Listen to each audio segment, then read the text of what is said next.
Selamat malam saudara-saudari sekalian di dalam Tuhan. Malam hari ini kita akan mengupas firman Tuhan mengenai Roh Kudus. Mari kita buka firman Tuhan di Efesus 1 ayat 13 dan 14. Firman Tuhan mengatakan, "Di dalam Dia kamu juga ketika kamu mendengar firman kebenaran, kabar baik tentang keselamatanmu dan hasilnya percaya kepadanya, dicap dengan materai Roh Kudus yang dijanjikan oleh Kristus sebagai dimiliki dan dilindungi oleh Tuhan." Roh ini adalah jaminan angsuran pertama, janji pencicipan dari warisan kita sampai penebusan milik yang telah dibeli oleh Tuhan, yaitu orang-orang percayanya untuk memuji kemuliaannya. Tonight, we are going to examine God's Word regarding the Holy Spirit. Let us open the Word of God in Ephesians 1, verse 13 to 14. The Word of God says, "In Him you also, when you heard the word of truth, the good news of your salvation, and as a result believed in Him, were stamped with the seal of the promised Holy Spirit, the one promised by Christ, as owned and protected by God. The Spirit is the guarantee, the first installment, the pledge, a foretaste of our inheritance until the redemption of God's own purchased possession, His believers, to the praise of His glory." Dari ayat ini kita mengetahui bahwa Roh Kudus adalah materai bagi kita yang membuktikan kita itu sah milik Allah, dibeli melalui penebusan kematian Yesus Kristus di kayu salib. From this verse, we know that the Holy Spirit is a seal for us which proves that we legally belong to God, purchased through the atonement of the death of Jesus Christ on the cross. Dan Yesus berjanji kepada setiap kita yang percaya akan diberikan Roh Kudusnya, seperti yang tertulis di kitab Yohanes ayat 14, ayat 16 dan 17. "Dan aku akan meminta kepada Bapa, dan Dia akan memberikan penolong lain, yaitu penghibur, pengacara, perantara, penasehat yang menguatkan, yang selalu siap menolong untuk menyertaimu selamanya. Roh kebenaran yang tidak dapat diterima dunia dan dibawa ke hati karena tidak melihatnya atau mengenalnya, tetapi kamu mengenalnya, karena Dia, yaitu Roh Kudus, tetap bersamamu terus-menerus dan akan ada di dalam hatimu." And Jesus promised every one of us who believes will be given His Holy Spirit, as it is written in the Bible. We can see through John 14, verse 16 to 17.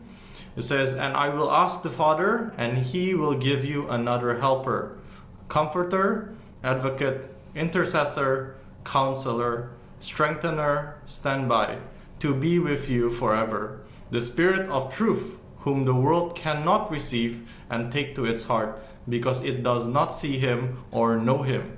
But you know Him, because He, the Holy Spirit, remains with you continually and will be in you." Kita bisa lihat Tuhan begitu mengasihi kita dengan memberikan Roh-Nya, yaitu Roh Kudus, yang selalu menyertai kita. Roh Kudus adalah roh kebenaran, artinya roh yang menuntun kita hidup dalam kebenaran. Karena dengan kekuatan kita sendiri, tidak mungkin kita bisa hidup dalam seluruh kebenaran kalau tidak dipimpin atau dituntun oleh Roh Kudus. We can see that God loves us so much by giving us His Holy Spirit, who is always with us. The Holy Spirit, which is the Spirit of truth, means that this is Spirit who guides us to live a life in truth. Because with our own strength, it is impossible for us to live in the entirety of the truth if we are not led and guided by the Holy Spirit. Tidak hanya itu, Roh Kudus juga penghibur. Artinya, dalam kehidupan kita, pastilah kita itu ngalamin masa sedih, masa duka, penderitaan, atau penganiayaan. Dan Roh Kuduslah yang selalu menghibur, yang dalam arti menguatkan kita.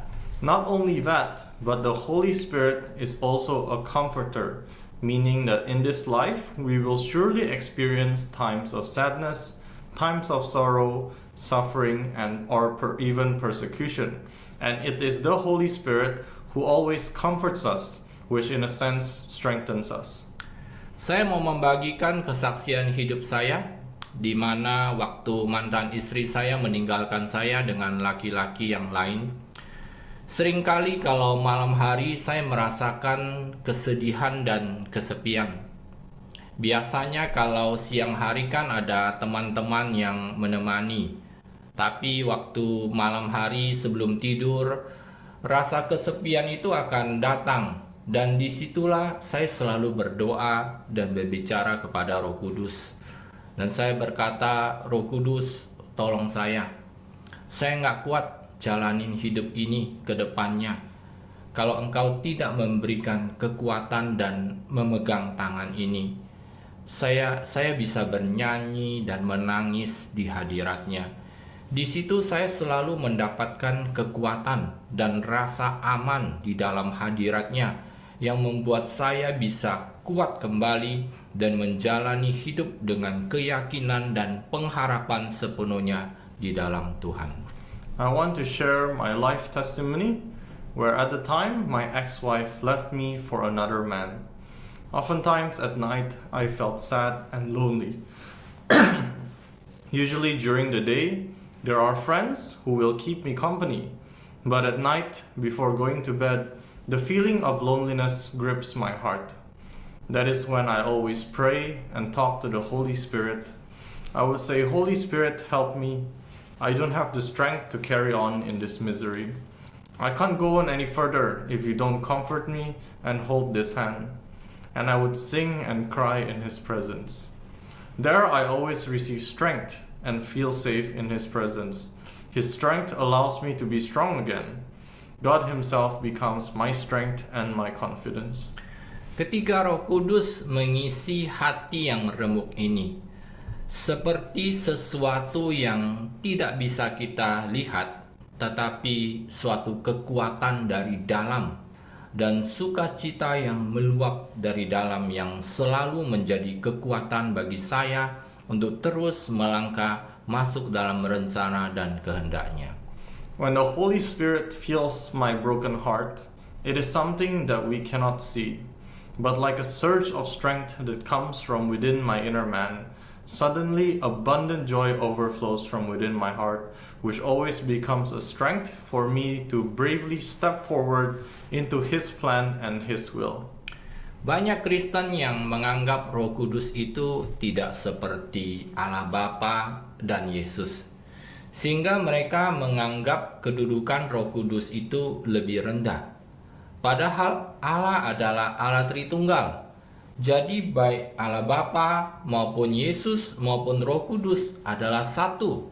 Jadi Roh Kudus adalah Allah itu sendiri. Many Christians consider that the Holy Spirit to be unlike God, the Father, and Jesus. So they suppose the position of the Holy Spirit to be lower, even though God is a God of Trinity. The Father, Jesus, and the Holy Spirit, they are one. So the Holy Spirit is also God Himself. Tidak hanya itu, bahkan Roh Kudus akan memberikan kita kuasa dan kemampuan untuk bersaksi akan Yesus seperti dikatakan di Kisah Para Rasul 1 ayat 8. Tetapi kamu akan menerima kuasa dan kemampuan ketika Roh Kudus turun ke atasmu, dan kamu akan menjadi saksiku untuk memberitahu orang-orang tentang aku, baik di Yerusalem maupun di seluruh Yudea dan Samaria dan bahkan sampai ke ujung bumi. Not only that, even the Holy Spirit will give us the power and ability to testify about Jesus, as it is written in Acts 1 verse 8. But you will receive power and ability when the Holy Spirit comes upon you, and you will be my witnesses to tell people about me, both in Jerusalem and in all Judea and Samaria, and even to the ends of the earth. Dulu kehidupan saya sebelum menerima Yesus sebagai Tuhan dan Juru Selamat, Saya adalah orang yang tipenya pendiam, susah untuk berbicara atau berkomunikasi dengan orang. Tetapi anehnya, setelah menerima Yesus sebagai Tuhan, saya itu mendadak memiliki keberanian untuk bersaksi dan menginjili teman saya. Dan saya pun heran waktu itu. Akhirnya saya baru tahu dan menyadari bahwa Roh Kuduslah yang memampukan saya sehingga orang lain bisa diinsyafkan dan menerima Yesus sebagai Tuhan dan Juru Selamat mereka. Sungguh luar biasa Tuhan kita. My life previously, before accepting Jesus as Lord and Savior, I was more of an introvert. It was very difficult for me to talk or communicate with other people, especially strangers. But strangely, after accepting Jesus as Lord, I suddenly had the courage to testify and evangelize to my friends, and I myself was even amazed at the time. Finally, I realized that it is the Holy Spirit who has enabled me so that other people can be convicted and accept Jesus as their Lord and Savior. Truly, our Lord is extraordinary. Itulah yang menyadarkan saya bahwa ini bukan kehebatan dan kemampuan saya. Karena setiap kali ketemu dengan orang, saya juga nggak tahu mau ngomong apa. Tapi saya selalu berdoa, Roh Kudus, bagaimana ya menginjili orang ini?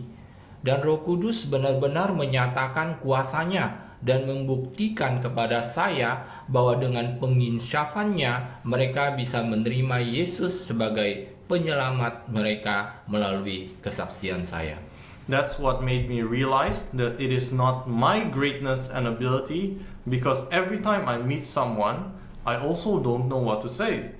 But I always pray, asking for the Holy Spirit how to evangelize to this person.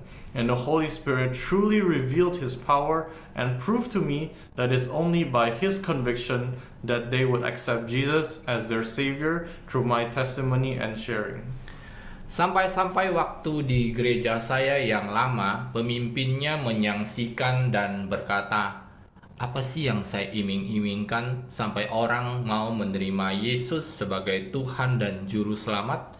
Tetapi di dalam hati saya berkata, emang bisa ya orang menerima Yesus kalau Roh Kudus tidak menginsafkan hati mereka? Mungkin untuk orang tertentu bisa, kalau kita kasih iming-iming sesuatu, tapi bukankah akhirnya orang itu pasti tidak sungguh-sungguh bersama Tuhan, bukan? Until that time in my previous church, the leader even questioned me and said, "What did you do to entice so many people to accept Jesus as their Savior?" But in my heart, I said, can people really accept Jesus if the Holy Spirit did not convict their hearts? Maybe for certain people we can just entice them to say the sinner's prayer, but in the end, that person would not be genuine or sincere with God, right? Jadi saya mau menguatkan saudara-saudara di sini sekalian, ya mungkin yang masih baru di dalam Tuhan. Jangan takut mau bersaksi dan menginjil. Berdoalah, minta Roh Kudus memampukan. Maka saudara akan melihat bahwa firman Tuhan ya dan amin, bahwa Roh Kudusnya lah yang akan memampukan saudara. Yang penting saudara mau menyediakan waktu dan diri saudara untuk menginjil dan menjadi saksi Yesus dalam hidup saudara. So I want to encourage all of you who may be new in Christ, don't be afraid if you want to testify and evangelize. Pray for the Holy Spirit to enable you. Then you will see that the Word of God is yes and amen, that the Holy Spirit will enable you.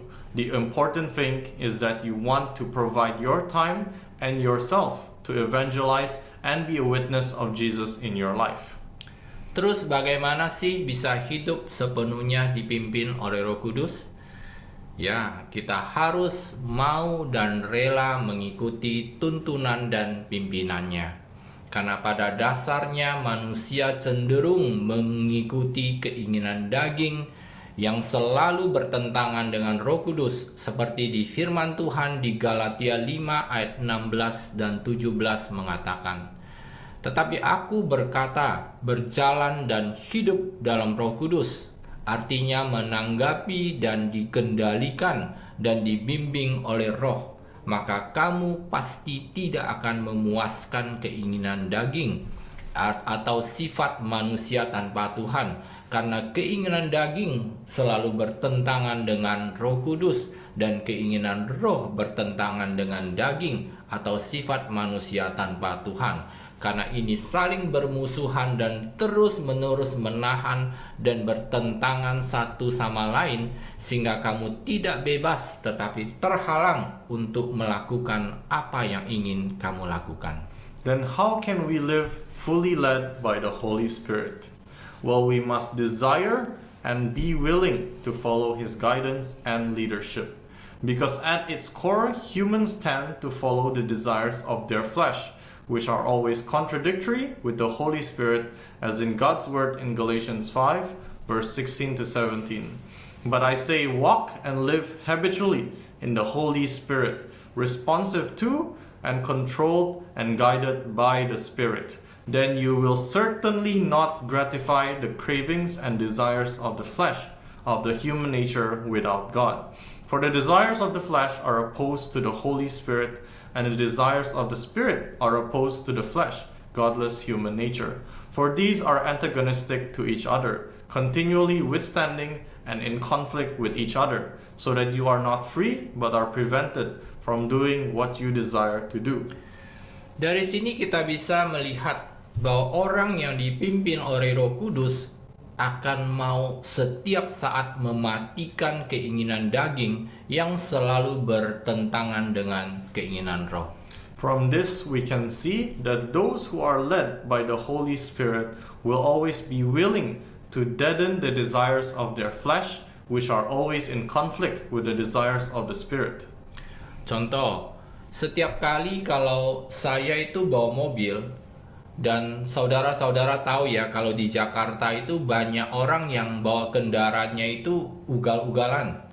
Nah, kalau suasana hati saya lagi nggak enak, terus di jalan raya mobil saya mendadak diserobot dan mengakibatkan saya harus ngerem mendadak, dan seketika emosi saya bisa timbul dan ingin membalas dan memotong balik kendaraan yang memotong kendaraan saya.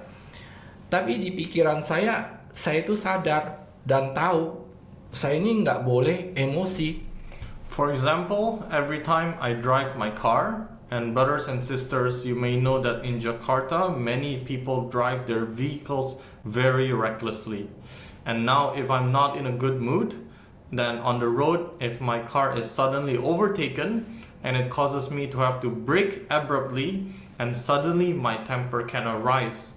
And I want to take revenge by overtaking the vehicle that overtook my vehicle. But in my mind, I was aware and I knew that I shouldn't be angry. Inilah yang firman di atas jelaskan, bahwa secara pengertian kita tahu dan sadar apa yang akan atau yang harus kita lakukan. Tetapi keinginan daging ini akan terus-menerus menahan kita untuk melakukan kebenaran, dan selalu bertentangan dengan keinginan roh, sehingga kita selalu terhalang untuk melakukan kebenaran yang sesungguhnya ingin kita lakukan.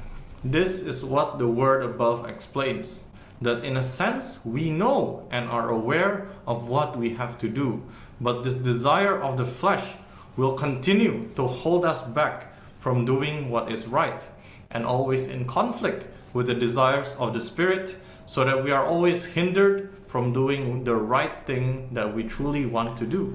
Makanya saya itu selalu berdoa, Roh Kudus tolong saya, mampukan saya untuk mematikan keinginan daging yang selalu menahan dan menentang saya untuk melakukan keinginannya Tuhan.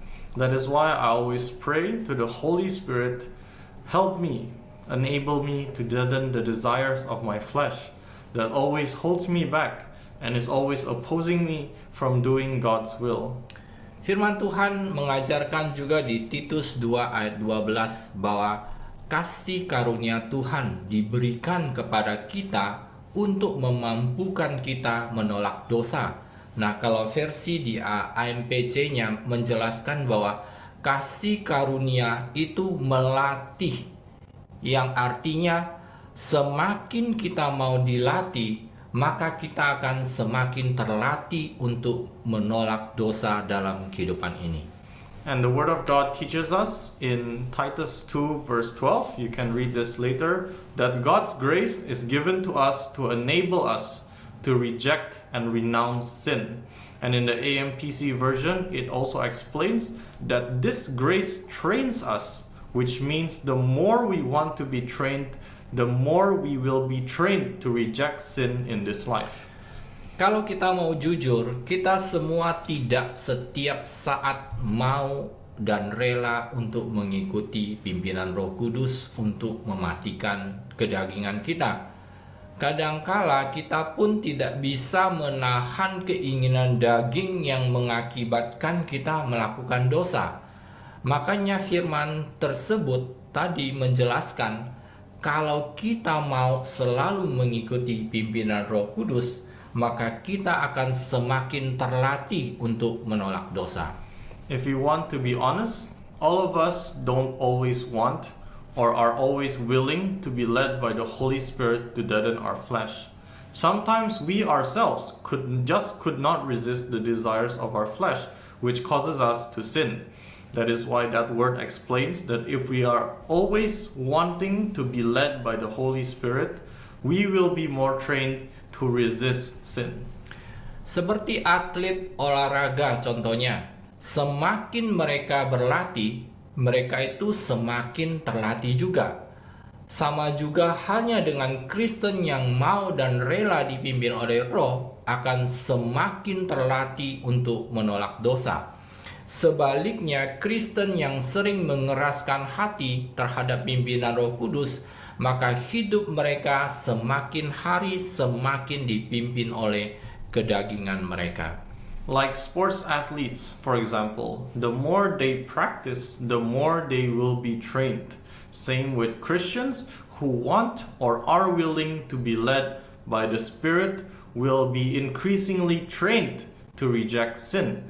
And conversely, Christians who often harden their hearts against the guidance of the Holy Spirit, then day by day their lives will be increasingly led by their flesh.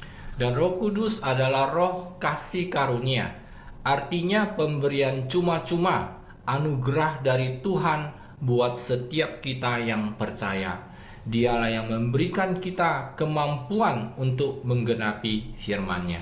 And the Holy Spirit is the Spirit of grace, a free gift, a grace from God for each of us who believes. He is the one who enables us to fulfill His word. Makanya setiap kali kita mau rela taat untuk dipimpin oleh Roh Kudus, kita akan melihat bagaimana kuasa Tuhan terjadi di dalam hidup kita, sehingga kita bisa melihat bagaimana kita mampu melakukan sesuatu di luar kemampuan kita, seperti mengampuni orang yang mengkhianati kita, orang yang menganiaya kita, orang yang memfitnah kita, dan lain sebagainya. Karena Roh Kudus adalah kuasa Allah itu sendiri. That is why every time we want to be willing to obey, to be led by the Holy Spirit, we will see God's power happening in our lives. So we can see just how we are able to do things beyond our own abilities, such as forgiving people who betray us, people who persecute us, people who slander us, and so on. Because the Holy Spirit is the power of God Himself. Saya mau membagikan kesaksian saya. Dulu waktu saya menemukan mantan istri saya chatting dengan laki-laki lain dengan memakai nama lain. Maksudnya di mana nama laki-laki itu diganti dengan nama perempuan yang adalah teman baik mantan istri saya, supaya saya itu nggak curiga. I want to share my testimony. Back when I found my ex-wife chatting with another man using another name, where the man's name was replaced with the name of a woman who was a good friend of her, so that I wouldn't suspect anything. Tapi suatu hari Tuhan menunjukkan kepada saya bahwa istri saya itu selingkuh. Saya menemukan banyak screenshot berisi chatting antara mereka. saya itu begitu marah dan sampai saya itu memecahkan HP mantan istri saya. Habis itu kami bertengkar besar. But one day, God showed me that my wife was having an affair. I found lots of screenshots of photos containing chat between them. I was so angry and even broke my ex-wife's cell phone. After that, we had a big fight. Saya rasa semua pria pasti akan marah dan emosi saat membaca semua chat istrinya dengan pria lain dengan kata-kata yang mesra. I think all men will also be angry and emotional when they read all of their wives' chats with another man using intimate words. Sebenarnya semenjak perkawinan saya itu sudah menemukan beberapa kali hal seperti itu. Dan hal itu sering membuat kami bertengkar dan saya sering komplain ke Tuhan. Actually, since my marriage, I have encountered things like these several times. And oftentimes, it made us fight. And I often complain to God. Sampai pada satu titik kami memutuskan untuk bercerai. Karena mantan istri saya tidak mau bertobat dan berbalik ke Tuhan. Dan saya mengatakan kalau dia tidak mau bertobat dan mengakui itu salah di hadapan Tuhan, maka ia akan mengulang terus dosa tersebut. Dan saya sebagai suami tidak mungkin bisa menerima hal tersebut. Up to a point, we decided to divorce because my ex-wife did not want to repent and turn to God. And I said, if she does not want to repent and admit that it is wrong before God, then she will continue to repeat that same sin. And I, as a husband, could never accept that. Setelah saya bercerai, tidak secara otomatis semua ingatan tersebut hilang begitu saja. Tetapi setiap kali mengingat akan isi chatting itu, hati saya itu meluap dalam kemarahan. Semua perasaan malu, perasaan kesal, benci menyelimuti saya. After I got divorced, all those memories don't automatically just disappear. But every time I remembered the contents of that chat, my heart overflowed with anger. All the feelings of shame, resentment, hatred enveloped me. Saya berpikir, apa kata orang mengenai hidup saya? Bagaimana perasaan anak saya? Bagaimana dengan keluarga besar saya kalau mereka tahu hal ini? Bagaimana menghadapi orang lain yang bertanya mengenai perceraian saya? Semua perasaan tadi itu bercampur aduk di dalam pikiran saya. I thought about what people would say about my life. How my children would feel. What about my extended family if they found out about this? How to deal with other people who asked about my divorce. All these feelings were mixed up in my mind. Tapi saya sadar, firman Tuhan mengajarkan saya harus melepaskan pengampunan kepada mantan istri saya. Tetapi daging ini selalu tidak puas dan tidak bisa menerima. But I realized God's word teaches me that I must release forgiveness to my ex-wife.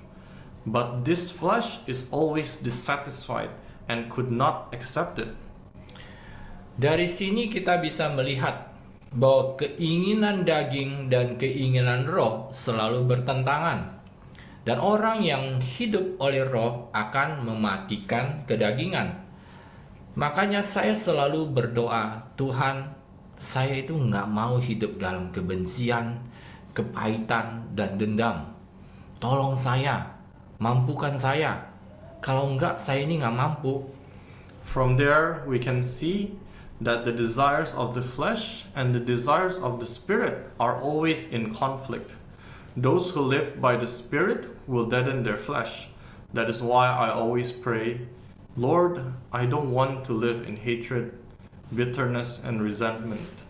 Help me, enable me, otherwise I will not be able to.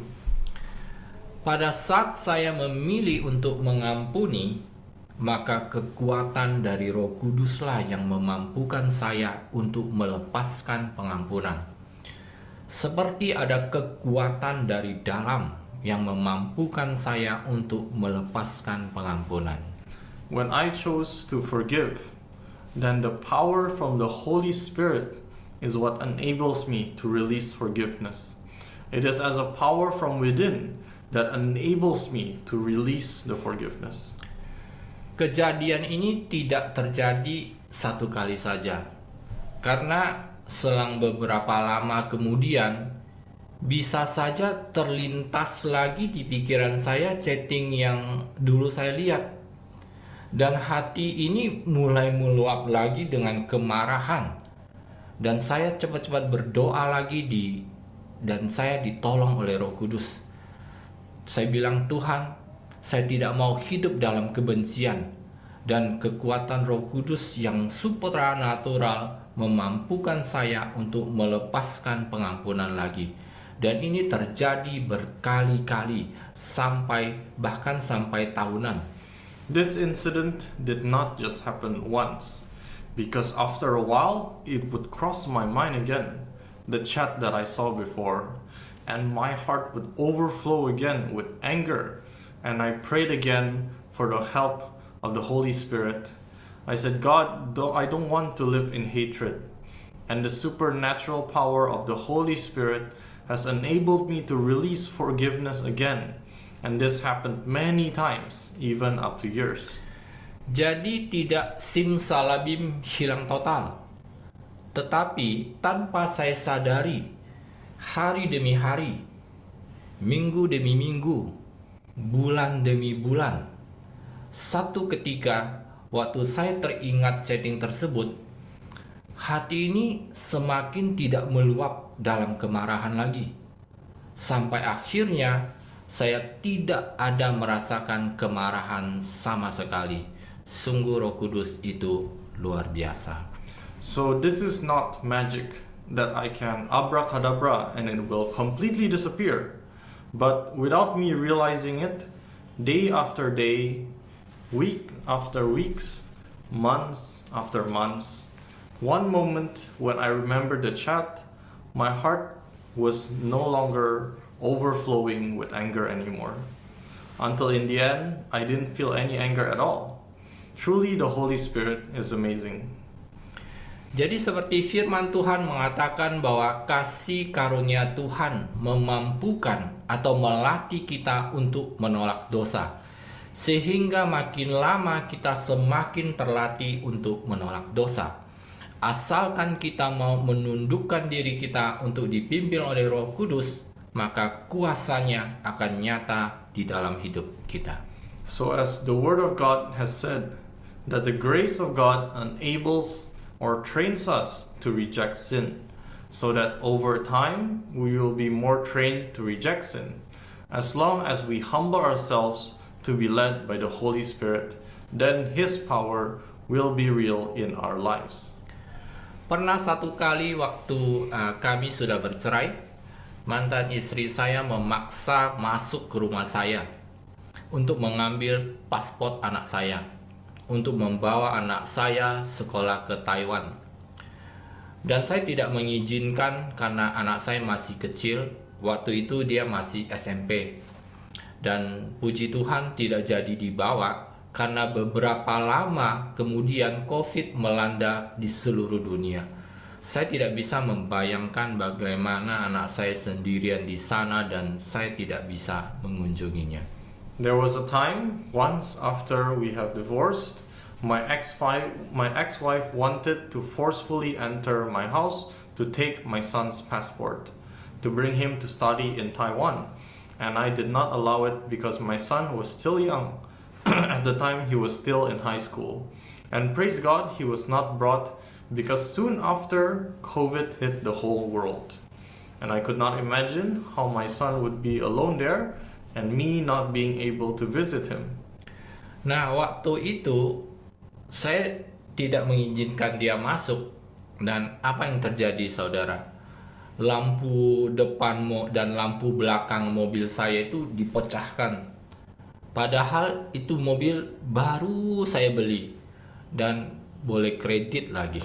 Saya itu benar-benar kesal dan marah jadinya. At the time, I did not allow her entry. And what happened, brothers and sisters? The front lights and back lights of my car were smashed. Even though it was just new car that I recently just bought, it is still on credit somewhere. I was really annoyed and angry. Tetapi saya teringat akan firman Tuhan lagi dan saya tetap memilih tidak mau membalas dendam. Saya cuma komplain ke Tuhan saja dan saya memilih mengampuni. Memang tidak gampang, tetapi waktu saya mau, Roh Kudus memampukan saya. Jadi sebenarnya pilihan ada di tangan saya, mau atau tidak mau. But then I was reminded again of the Word of God, and I chose to still not take revenge. I only complained to God, and I chose to forgive. Admittedly, it is not easy. But when I am willing, the Holy Spirit enabled me. So in fact, the choice is in my hands, whether I want to or not. Makanya sampai hari ini pun, kalau anak saya mau ketemu dengan mantan istri saya tidak pernah melarang.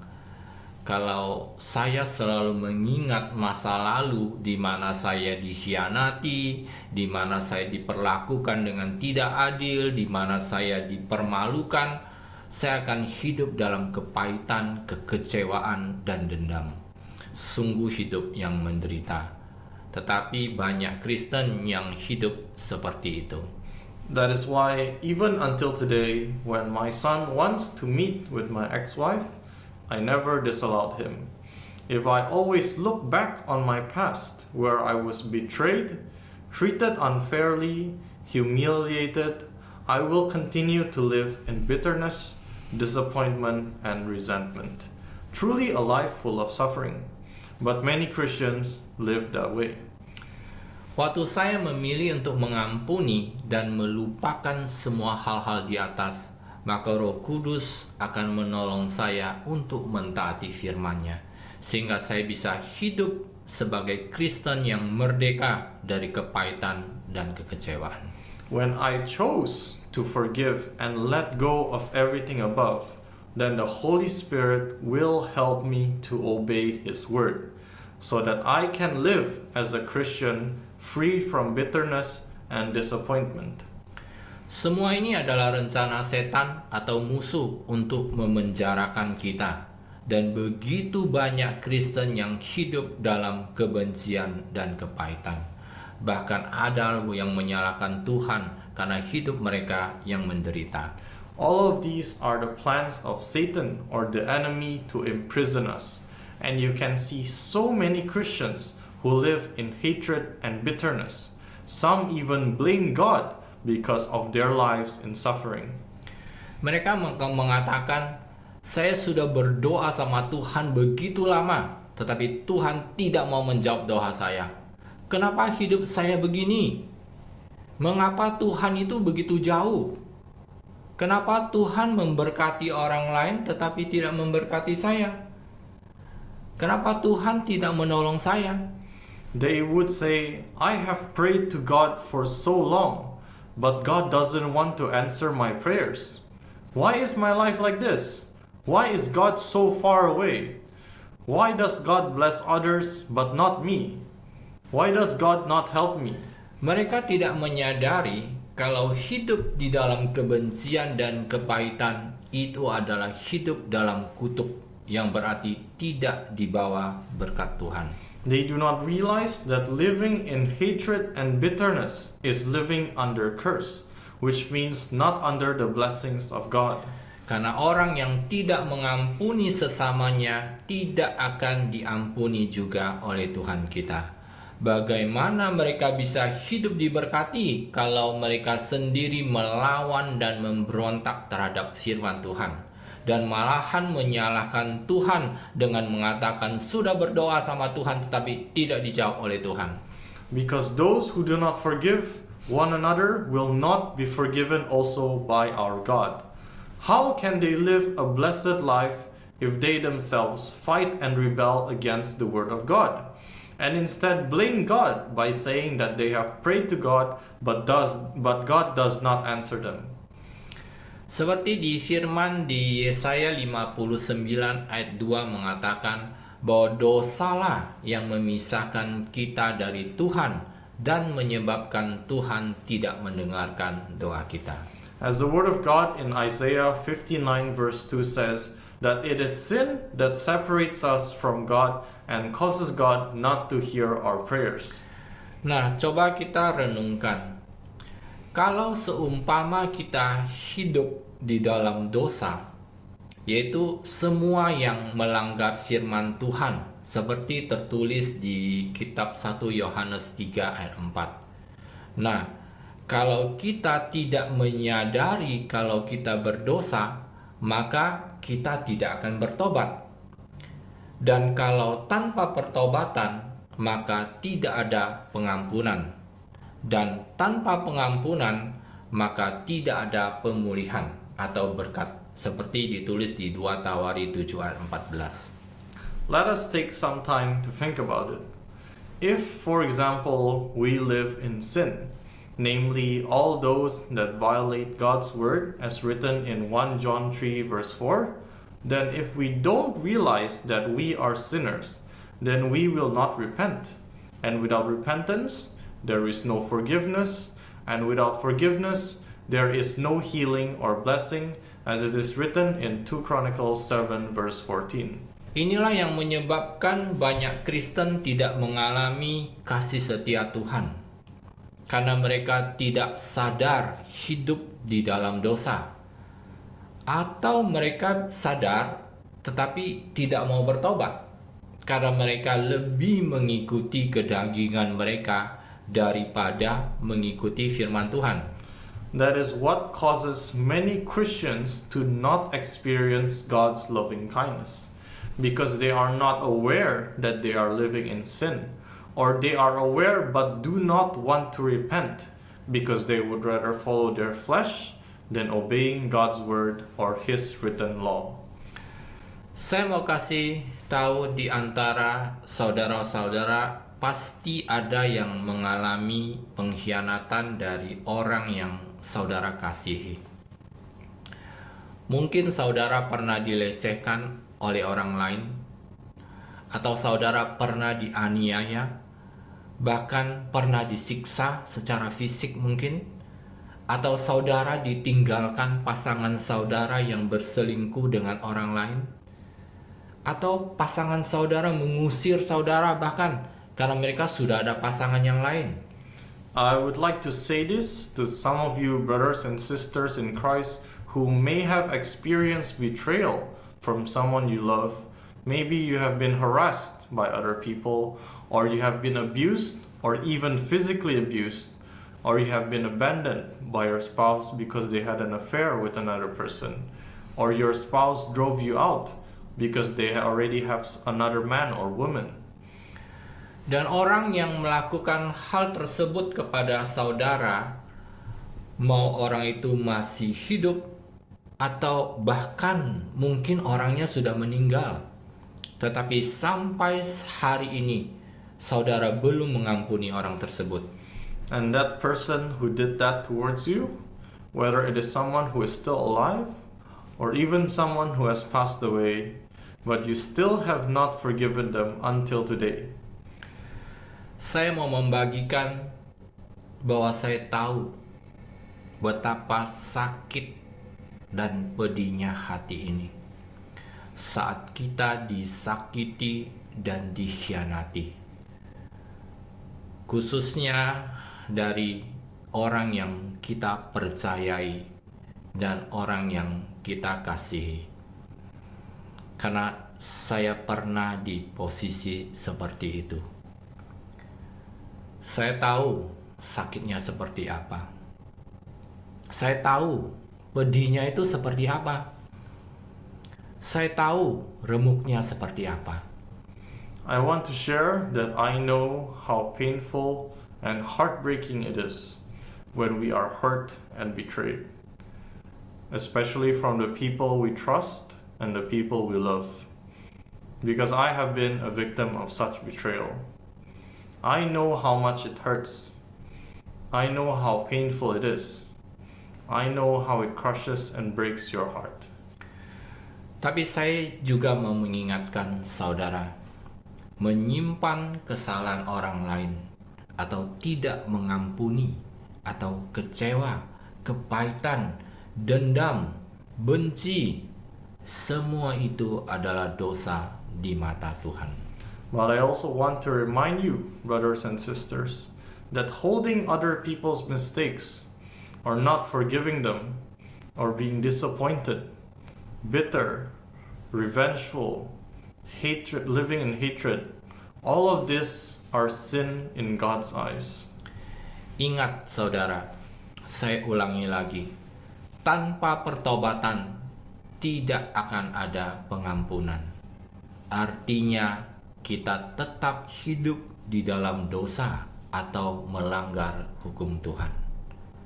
Dan orang yang melanggar firman atau menentang firman tidak akan hidup di dalam berkat Tuhan. Jangan salahkan Tuhan, salahkan dirimu sendiri. Remember, brothers and sisters, let me repeat again. Without repentance, there will not be forgiveness, meaning that we are still living in sin or violating God's law. And those who break the law of the word or oppose the word will not live in the blessings of God. So do not blame God, blame yourself. Saya mau mengingatkan saudara malam hari ini. Pilihan ada di tangan saudara. Kekuatannya dari Roh Kudus. Seorang Kristen yang sejati akan memilih hidup bebas dari dosa untuk menghormati Tuhan. Dan untuk menghormati Tuhan, kita tidak bisa menyimpan kebencian atau mempunyai hati yang tidak mengampuni terhadap orang lain. Karena mereka yang tidak mengampuni, Tuhan tidak akan mengampuni mereka juga. I want to remind you tonight that the choice is in your hands. The power comes from the Holy Spirit. A true Christian will choose to live a life that is free from sin to honor God. And in order to honor God, we cannot harbor hatred and unforgiveness towards others. Because those who don't forgive, God will not forgive them also. Malam hari ini, sadarilah saudara-saudara sekalian. Ambillah keputusan untuk mengampuni orang yang bersalah, bahkan yang menyakiti engkau selama ini. Mintalah kekuatan dari Roh Kudus Allah untuk memampukan saudara. Maka saudara akan merasakan damai dan sukacita yang selama ini sudah hilang dari kehidupan saudara, atau bahkan yang belum pernah saudara rasakan selama ini. Tonight, be conscious, brothers and sisters. Make a decision to forgive those who did you wrong, or even those who have hurt you all this time. Ask for strength from God's Holy Spirit to enable you. Then you will feel the peace and joy that has been gone from your life so far, or even what you have been missing all this time. Ingat, kita sudah diberikan penolong, yaitu Roh Kudus. Jadi, bukan tentang bisa atau tidak bisa untuk hidup kudus atau hidup dalam kebenaran, tetapi tentang mau atau tidak mau. Saya ulangi lagi, mau atau tidak mau, karena kekuatan bukan di kita, tetapi di Roh Kudusnya. Remember, we have been given a helper, namely the Holy Spirit. So it is not about whether you can or you cannot live a holy life or live in righteousness, but it is about whether you want or you don't want. I repeat again, it is whether you want or you don't want to, because that strength is not of us, but of the Holy Spirit. Jadi pilihan ada di tangan kita. Kalau kita mau, maka Roh Kudus akan memampukan kita hidup dalam seluruh kebenarannya. Pilihan ada di tangan saudara. So the choice is in our hands. If we are willing, then the Holy Spirit will enable us to live in all His truth. The choice is in your hands.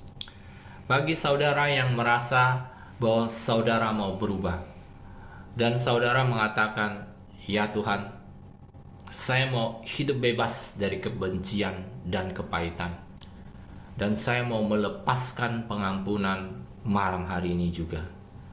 Mari taruh tangan Anda di dada dan ikuti doa saya.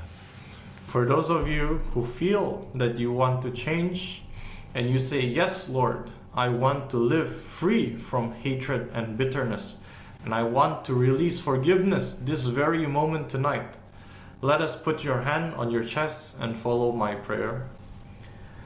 Terima kasih Roh Kudus yang telah menyadarkan dan menginsafkan saya melalui firman-Mu. Saya tidak mau hidup dalam dosa lagi, tapi saya mau melepaskan pengampunan kepada orang yang menyakiti saya selama ini. Saudara bisa sebutkan namanya, tetapi saya tidak mampu. Tolong saya Roh Kudus, mampukan saya. Saat ini di dalam nama Yesus, saya melepaskan pengampunan kepada saudara. Bisa sebutkan nama yang saudara mau ampuni. Terima kasih Tuhan. Di dalam nama Yesus saya berdoa. Amin. Thank you, Holy Spirit, who have made me aware and convicted through your word. I don't want to live in sin anymore, but I want to release forgiveness to those who have hurt me all this time. You can mention their names, but I am not able to. So help me, Holy Spirit. Enable me. Right now, in the name of Jesus, I release forgiveness to, you can mention the name of the person you want to forgive. Thank you, God. In Jesus' name I pray. Amen. Terima kasih Tuhan untuk firman-Mu yang mengatakan di 2 Tawari 7 ayat 14. Dan umatku yang atasnya namaku disebut, merendahkan diri dan berdoa dan mencari wajahku, lalu berbalik dari jalan-jalannya yang jahat, maka aku akan mendengar dari surga dan mengampuni dosa mereka serta memulihkan negeri mereka. Thank you, God. Your word says in 2 Chronicles 7 verse 14, "And my people who are called by my name humble themselves and pray and seek, crave, require as a necessity my face, and turn from their wicked ways, then I will hear them from heaven and forgive their sin and heal their land." Malam hari ini kami diampuni dan kami dipulihkan, karena firman-Mu ya dan amin. Engkau berfirman bahwa Engkau tidak akan melanggar perjanjian-Mu, dan apa yang keluar dari bibir-Mu yang adalah firman-Mu tidak akan Kau ubah. Sekali Engkau bersumpah demi kekudusan-Mu, tentulah Engkau tidak akan berbohong. Terima kasih Tuhan. Kami percaya mulai saat ini juga Engkau akan memulihkan dan memberkati anak-anak-Mu yang mentaati firman-Mu. Di dalam nama Yesus kami berdoa. Amin. Tonight we are forgiven and we are restored because your word is yes and amen. You have said that you will not violate your covenant, and the utterance of your lips, which is your word, you will not change. Once you swear by your holiness, surely you will not lie. So thank you, God. We believe that from now on you will restore and bless your children who obey your word. And in the name of Jesus we pray. Amen. Terima kasih saudara-saudara, Tuhan Yesus memberkati. Thank you, brothers and sisters. God bless you.